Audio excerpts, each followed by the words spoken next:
say that this was a fine good time because you know how everybody loves old-fashioned spy thrillers. Taking a hit TV spy-type show from back in the 1960s and turning it into a theatrical release. The end results to this one would be pure theatrical gold. Am I right or am I right? Oh, who am I kidding?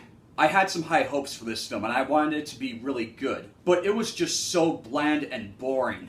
Me and the family watched a lot of TV while I was growing up, and this is one show that I never even heard of until a few months ago.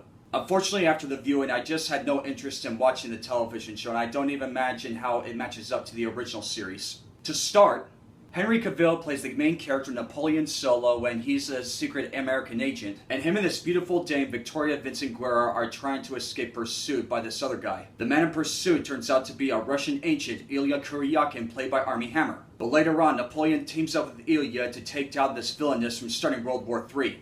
Now, I want to like this movie. Really, I did. But it just turned out to be so bland and uninteresting, I just didn't care about anybody in this film. Every time Henry Cavill spoke with that sweet-talking American accent, I almost wanted to burst out laughing. Armie Hammer's character showed the conflicts that he was going through, whether he wanted to be on the good side or the bad side. I'll give the movie some credit that Ilya Kuryakin was the most interesting out of all the characters. Alicia Vikander's character Victoria wasn't that interesting either. She just seemed like Anna from Van Helsing, but without the martial arts. They just play her out as a spy who keeps double-crossing people left and right. Oh, for God's sake, I've already seen this done in the latest Mission Impossible movie. Most of the time, the character Victoria is played out in this film, it's mostly just a stereotypical, "Oh no, I am in danger! Please somebody save me!" And I respect director Guy Ritchie for trying to bring a nice, original quality to this film because the time period set in. But trying to adapt it for today's audiences from the original source material just didn't feel right. To give the movie a little more credit, Ilya and Victoria did show some great chemistry together. But as for Henry Cavill's character Napoleon, he was just the stereotypical pretty boy womanizer, and I just didn't care for him that much. Henry Cavill has a long way to go before he can prove to himself that he can be a capable actor. Even the storyline was predictable. Why would the main villainess fall for one of the oldest tricks in the book? She was just really lame. I have to agree with some people out there that the only real characters really standing out in this film were the women's jewelry.